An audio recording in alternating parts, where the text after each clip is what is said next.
Hey there mga my love Sagittarius! Thank you so much for always staying here with me in this channel. So bago tayo mag-start our content pala is we're gonna take a look at you and your soulmate's journey right here. Whether this person is already connected baka in relationship na with you or pwede rin naman na hindi pa ito entering pero soon this person will enter your life. Let's take a look at his or her characteristics, personalities, and possible behaviors right here na ini-embodies niya, alright? So just take how this resonates with you, and of course, we do not have any time period here. Just take how this resonates, okay? So spirits and angels, and Archangel Michael, thank you so much. Medyo malaki lang yung deck natin sa Sagittarius, so please just bear with me. Yan, i-shuffle na muna natin ito. Okay.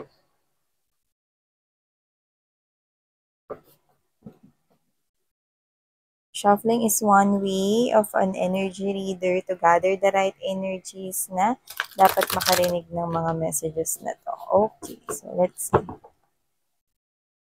Spirits and angel guides, can you please show me what do we have here for Sagittarius soulmate?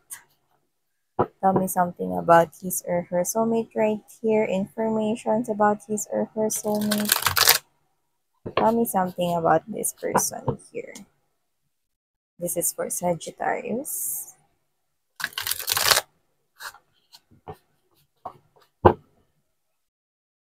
Sagittarius.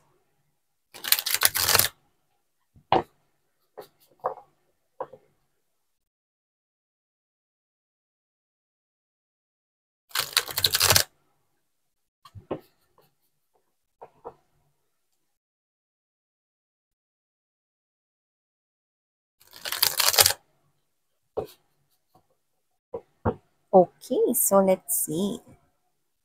Sagittarius, let's see kung ano bang meron dito sa iyong soulmate here. So, first message you've got right here is Midas or Mysore. Wow! This is the type of person right here na alam kung paano i-handle yung money really well. May pagpapahalaga dito sa bawat sentimo kasi for him or her, yun ay kanyang pinaghirapan. At saka, this could be someone here who could own a business or baka entrepreneur siya or alam mo yung creative siya in a way eh. At meron siya ritong parang meron siyang something unique sa kanya na kapag siya ay nag-business, talagang napapalago at napapaganda niya ito. At nakikita ko dito na mapapalawak niya ito.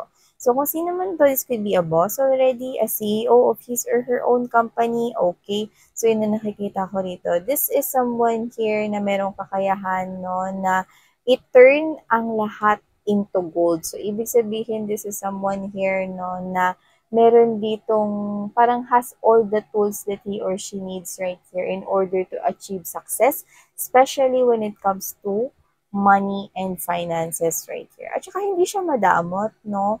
This person right here is nag-share siya rito ng kanyang mga resources, ng kanyang mga riches right here, sa mga people around him or her, closest to him or her, or even to other people na hindi niya kilala pero alam niya na kailangan ng tulong or those people that are in need, talagang tinutulungan niya ito. So, let's see more about this person right here, but definitely someone here who is really good when it comes to handling finances here. This could be a boss type of energy, someone that could be with high honor or with authority, okay? I don't know why I'm getting numbers. So baka may background siya na accounting or baka this person loves mathematics. Okay, so let's see more. We have here the gambler. Yan oh, naku miss yan, gambler. Ano yan? Baka mamaya yan Yan, mga babes, no? Contradicting naman yun. May pagpapahalaga nga sa bawat sentimo, tas gambler. Hindi, no, iba to. Because this is someone here who is willingness to follow intuition.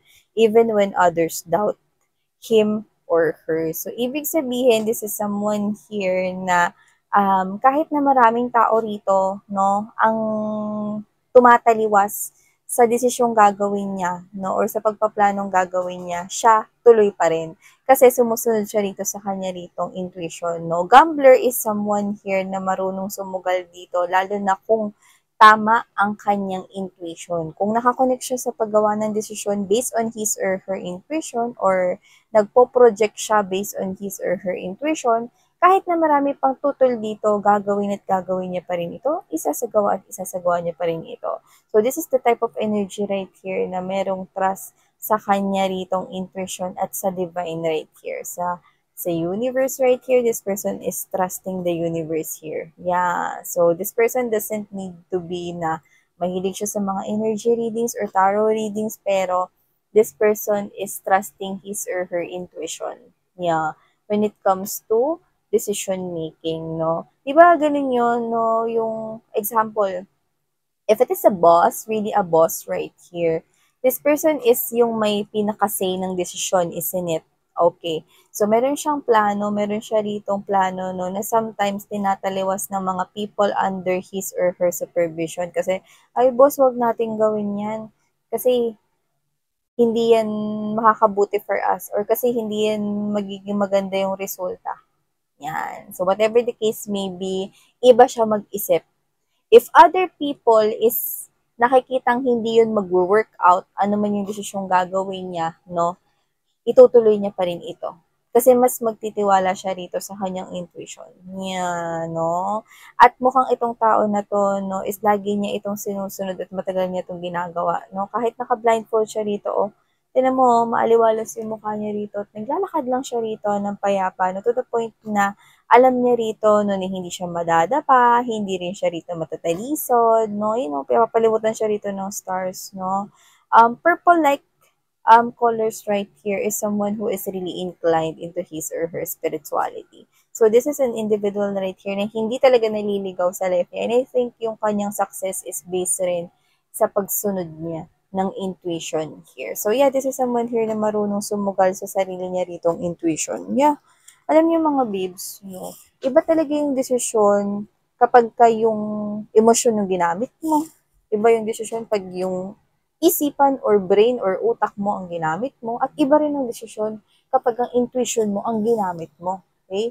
But if your intuition is always nagagamitin mo, which is, I do suggest na yun yung gawin mo, but you have your free will right here. Kasi if your intuition right here is talking to you, it can never be wrong. Like, it can never be wrong. Yan. Hindi ka talaga magkakamali. And see this person here, I think, nakikinig siya dito sa intuition niya sa G. Okay, so let's move forward. Alam mo, nakuha ko rito, if there is some kind of a gap when it comes to your status in life, if this person is a lot more successful than you or has a lot more na merong resources than you, okay, pwedeng, if ever na may tumutol dito sa relationship or connection na to, this person will still fight for this. Why? Because her intuition is telling that you are the one for him or her. So, kiber sa mga mangingialam at patuloy na kukuda rito at manunuligsa sa relationship ninyo. Okay?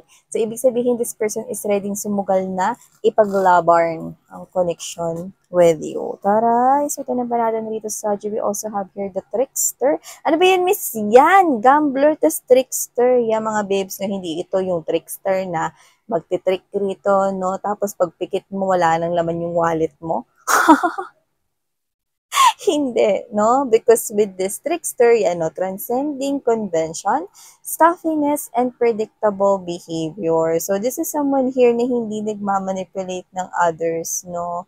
At this is someone here na hindi dalawa yung kanya rito pinapakitang mask or face. Because other people is wearing mask, diba? Like, they're not being true to other people, to what they're saying, magkaiba yung sinasabi nila sa action nila, siya hindi. Kung ano yung sinasabi niya, tugmang-tugma yun sa actions niya. So, this is someone here na, ano siya, this is the person here, no, na, ano ba yun, nasa dulo ng dila ko, no? Pero, pag inisip ko pa yun, mga babes, baka abutin tayo dito ng Christmas. Kasi Tagalog word yun, pero let me allow to explain na lang this, no, in a different way. So, yun nga, no, with this one, I'm picking up that this is someone here na with the magician. Yan, no? Magician kasi yung itsura nito, no? It's like this person right here is magaling siya rito, no, na gamitin yung mga resources na meron siya. And with the magician right here, never naman sinabi ng magician, no, kung paano niya ginawa yung magic na yun, isn't it? So, ibig sabihin, this person right here is one of the reasons why he or she is successful is that he or she is keeping it a secret sa sarili niya lang. So, hindi niya sinasabi rito kung ano yung mga inaisip niyang ideas, concepts right here because he or she knows na marami talagang tunay na trickster talaga sa paligid niya. Okay, so this is someone here na may cautiousness, may pag-iingat dito sa kanyang mga behaviors at galawan, actions right here. And this person right here is, you know what, okay, sometimes this person is a giver. Alam mo yun, sometimes this person is nagbibigay ng hint para makatulong ng iba, no? Pero it is like a puzzle. Okay. So, case-to-case basis yon. Kunwari, if it's a competitor at nakikita niya nahihirapan yung competitor, yeah, although hindi yan nire-reveal rito, yung sikreto kung bakit mas maunlad yung business niya, if businessman to, example to, mga babes, no?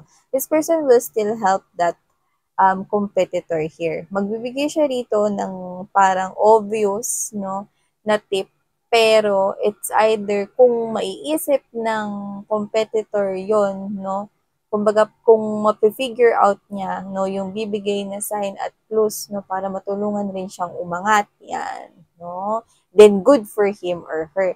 But this is someone here na hindi basta-basta rito i-share yung kaalaman niya, no, to the point na magagaya at makukuha o mananakaw na sa iba, no?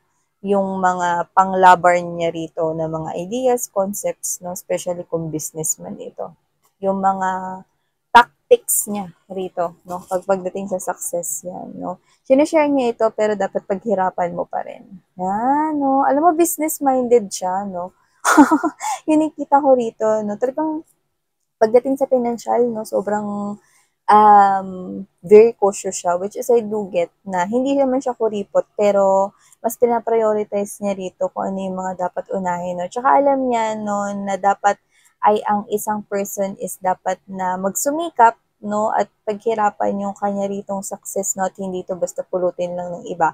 Kaya pag magbigay man siya rito ng tip, no, hindi yun yung diretsong sasabihin, no, kundi dadaanin niyo ito sa isang game, sa isang parang puzzle-like, no, na game. And then, kung mapi-figure out mo, then magagamit mo ito, no? Maaari mo magamit ito para sa ikauunlad ng work mo or ng financial mo. Yan, no? I think may kinalaman lang sa work yun, no? Yung hindi niya pagsabi rito ng direktang tip, okay. Pero kapag when it comes to love naman or when it comes to kailangan mo ng money right here for help, this person is willing to do that. Okay? This person has the capability to help you guys. Yan, no? So, nakikita ko dito that this is someone here na meron talaga siyang financial at stable na pinagkakakitaan. Baka nga nagtatrabaho at nagbi-business or baka nagtatrabaho at nag-iisip pa ng ibi-business here. Wow! So, let's see more Sagittarius. We have here the Alchemist, transformation of base motives and goals into golden wisdom. Wow! So, whatever the case may be, looks like this person right here is the someone here that uses, no, ang kanya ritong mga kaalaman, yung kanya ritong mga inner knowing, yan, no, sa kanya ritong spiritual journey sa life niya, no. At saka ang maganda, no, yung mga pinagdaanan niya based on experience before, especially kung syongit or hindi maganda yung mga pinagdaanan niya na bad experiences noon, nakikita ko na ito yung ginagamit niya na motivation right here na sa pag-abot niya ng goals rito at sinishare niya rin yun sa iba. Lalo na kung parehas na pinagdaanan nitong tao na to kung anong pinagdaanan niya. So this is someone here that is someone na hindi humihingi ng kapalit, no, sa binibigay niya rito, no, na inner wisdom at deep knowing na pag-share sa iba. Kasi meron kasing ibang tao, no, ito for example, kasi ang nakukuha ko rin dito, if, example lang to, no, if you are dealing with a tarot or energy reader, okay, and also has the ability like a psychic healer, psychic reader as well, okay, This is someone here that do not misuse his or her power. Okay? So, ibig sabihin, this is the type of individual right here na hindi nangihingi ng kapalit. Whether, kunwari, example, meron siya dito sa YouTube, whether you do not wait for that ads, no? Whether you skip that ads, it's okay. Okay? Whether you live right at the middle of the reading or right at the first few minutes of the reading because you're not resonating on it, it's okay with him or her. Yeah, this is someone here who is true to his or her purpose, who is true to his or her intention to help you. Okay, example lang yung mga babes, no? This person do not have to be or does not have to be okay, an energy leader or a light worker here. But this is someone here definitely sharing his or her resources, helping other people with his or her knowledge and finances without asking anything in return. So, wow, very spiritual. No? Tsaka nakikita ko siya, very God-fearing at tsaka may takot sa Diyos. Sorry no, galaw na galaw yung mesa rito. Nasa biyahe kasi tayo. Hindi kayo na-inform na actually nasa train tayo ngayon, no? Kaya gumagalaw. Na, ay, sana po kuya? Anong station na? Ayan no, kasi hindi pantay pagkakayos nito. Pag inikot ko itong mga babes, no, di laglag yung camera, hindi natin matutuloy itong reading. Sa mga nahihilo, mag-bonamin ka. Sa yung mga babes, dapat pala may Bonawin laging handa. So, yung mga babes, hindi po endorser ng Bonawin. So, yung mga babes, okay? O, mag-ano na lang kayo ng white flower or efficacent oil. Okay, at the bottom of the deck, we have here the detective. Yeah, this is someone here, no, na pwedeng bookworm, mahilig siya dito magbasa, maaring pastime niya yun. Pero ang dami niya talagang knowledge, no? Alam mo, this is the vibe na maaring mature talaga siya. Yan, no? Great powers of observation and intuition. See? Napaka-spiritual niya, no? At ginagamit niya talaga yung intuition niya rito all the time. Yan, no? Desire to seek out the truth. Yan. So, this is someone here, no, na alam mo, nakakuha ko dito ng very iba yung tindig niya. Like, when this person walks inside the room, parang, wow, everybody is parang, wow, parang, alam mo yung nag embody siya rito, no, na kahit first time siya makita ng iba, karispe-respeto. You know what I mean? Okay? Because the energy this person is sending out to the people around him or her is like, wow. Like, oh, who is she? Who is he? Yan, no? Very impressive ang kanya ritong aura, ang kanyang tindig, no? So, pwedeng very attractive rin ang kanyang physical physique or ang kanyang physical appearance. Pero this person is definitely, hindi talaga siya rito yung madaling maloko, magancho, or whatever, no? Actually, meron talaga siya ritong napaka-smart and intelligent na pag-iisip. And we also have here the hedonist, inspires creative energy to embrace the good things in life, celebrates the beauty in yourself. Yeah, this is the type of person here that loves himself or herself. Yeah. Okay? Kasi alam niya na pag mahal niya yung sarili niya, kaya niya rin mahalin ka at ang ibang tao right here around him or her. So, maaaring creative talaga siya because we've got it second time here.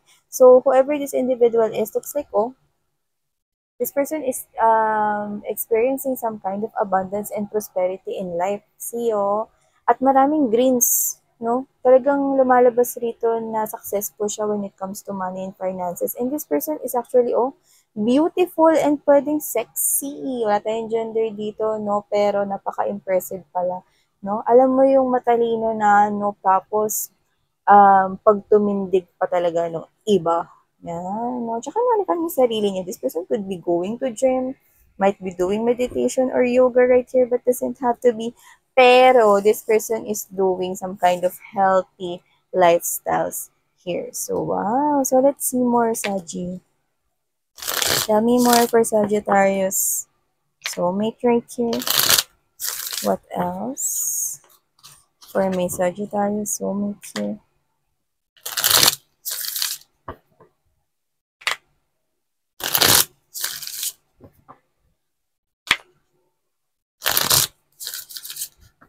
Okay, let's go.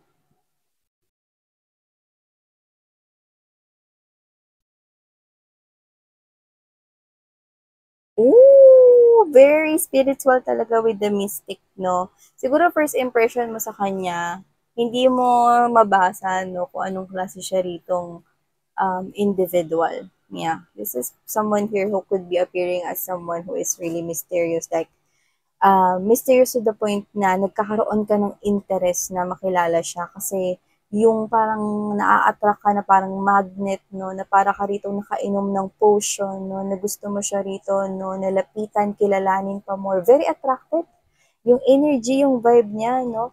Kasi pala, no, this is someone here who listens into his or her intuition plus love niya pa yung sarili niya. Alam niya yung worth niya, alam niya rin dito, no, yung significance rito, no, ng tunay na meaning ng love, ng commitment, no. This person is someone here who is matured. And I think this person is actually someone here na loves nature, could be someone na pwedeng may vacation house, no, na sarili niya talaga yon. Pero whatever the case may be, this is someone here who is really inclined into his or her spirituality. May faith yan sa kanyang God. Wala tayo rito religion. Okay. This person respects other people's beliefs and religion as well. Okay, so let's see more. We have here the kindred. Wow, this is someone here that is like, you know what, parang kindred soul to mga babes, no? It's like this person feels so familiar to you. Kaya nga the first time na parang makita mo siya, this person appears so mysterious to you to the point na maaaring ma-intimidate ka, but there's some kind of a soul-to-soul connection. There's that familiarity feeling na, oh, it's like deja vu, na parang yung pakiramdam na to is parang nakasama ko na siya noon. Yeah, because this kindred is giving us this kind of message that there could be possible potential na kayo ay may encounter na in your past life right here. So you could be already in a connection with this person here in the past that pinaghiwalay lang kayo. Here's a look at that. We have here two birds. Okay. So there could be distance between the both of you bago kayo magkakilala or baka siya ay nakatira sa ibang bansa or nagtatrabaho siya ron, no? Okay, distance is what I'm sensing right here. Or this could be an LDR connection, but I'm seeing that it will work because you both will follow your heart. Wow! Beautiful. So let's see more as Sagittarius we have here. The cyclist, ayan, no? Sabi ko sa inyo, maaaring mahilig siya dito stroll down, no? Magbike at baka nga nature lover siya. But this person is total happy siya, no, sa kanyang life right here. Whether this person is already in your life, nakikita ko rito, no, nakikita ka niya rito as his or her sunshine. If this person is not yet in your life right here, I can see this person is actually getting some signs and clues right now. Clarity, truth, revelation.